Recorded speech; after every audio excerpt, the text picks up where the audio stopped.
India বনাম England সিরিজের পঞ্চম টেস্টে বৃষ্টির জন্য খেলায় বারবার ব্যাঘাত ঘটলেও শেষ পর্যন্ত রোমাঞ্চের শীর্ষে পৌঁছেছে আকাশদ্বীপ ও ওয়াশিংটন সুন্দরের দুর্দান্ত পারফরম্যান্সে জয় ভারতের। ইংল্যান্ড এই ম্যাচে জিতে দোরগোড়ায় গিয়ে কিভাবে হার স্বীকার করল ভারতের কাছে, চলুন দেখে নেওয়া যাক এই ম্যাচের সেরা মুহূর্তগুলি। তবে বন্ধুরা, নতুন ক্যাপ্টেন শুভমান গিল কি কিং কোহলির মতো ভারতের টেস্ট ক্রিকেটকে বিশ্বের শীর্ষ শিখরে পৌঁছে দিতে পারবে? আমাদের কমেন্ট করে জানাতে ভুলবেন না। প্রথম দিনে ইংল্যান্ড টস জিতে বোলিং নেয়। গাস অ্যাটকিনসন তো আগুন, যশস্বী জয়সওয়ালকে মাত্র 2 রানে আউট করে দেয়। শুভমান গিলের রানআউটে ভারত ধাক্কা খায়। একমাত্র করুণ নায়ারের 57 রানের ইনিংসে ভারত দিন শেষে 204 ডিভিশন 6। বৃষ্টি খেলায় বাধা হয়ে দাঁড়ায়।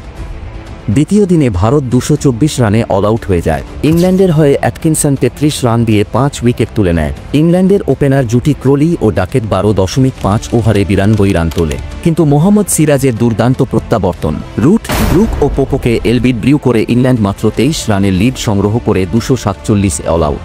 ভারতের দ্বিতীয় ইনিংসে জয়সওয়ালের 44 বলে 51 রান, দিন শেষে 75 রানে 2 উইকেট, ভারত 52 রানে এগিয়ে।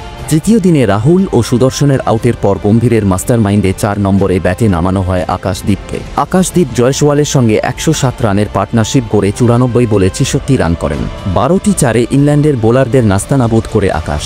জয়সওয়ালের 118 রানের সেঞ্চুরি ভারতকে শক্ত অবস্থানে নিয়ে যায়। এরপরেই শুরু হয় ওয়াশিংটন সুন্দরের তাণ্ডব। জশ ট্যাঙ্গের ওভারে পরপর 3 ছক্কা মেরে মাত্র 46 বলে 4টি 4 ও 4টি ছক্কায় 53 রান করেন এবং জাদেজার 53 ও ধ্রুব জুরেলের 34 রানে ভারতের লিড 350 পার। ভারত 396 এ অল আউট, ইংল্যান্ডের টার্গেট 374। চতুর্থ দিনে ইংল্যান্ডের ব্যাটিংয়ে বৃষ্টির হানা, আর তারপরেই শুরু হয় সিরাজের ইয়র্কারের ঝড়। ক্রোলি 14 রানে ফিরে যান, বেন ডাকেট অর্ধশতক করেন।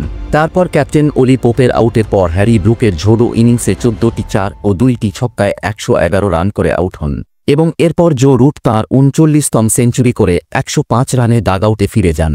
কিন্তু বৃষ্টিতে আবার খেলা থামলেও ভারতের কোনো বোলার, আকাশদ্বীপ, সিরাজ ও প্রসিদ্ধ কৃষ্ণা, কেউই ইংল্যান্ডের ব্যাটসম্যানদের আটকাতে সক্ষম হয় না। দিন শেষে ভারতের জয়ের জন্য দরকার 4 উইকেট, আর ইংল্যান্ডের চাই 35 রান। পঞ্চম দিনের শুরুতে ব্যাটে জ্যামি স্মিথ ও জ্যামি ওভালটন। কৃষ্ণার শেষ 2টি বলে 2টি 4 মারেন।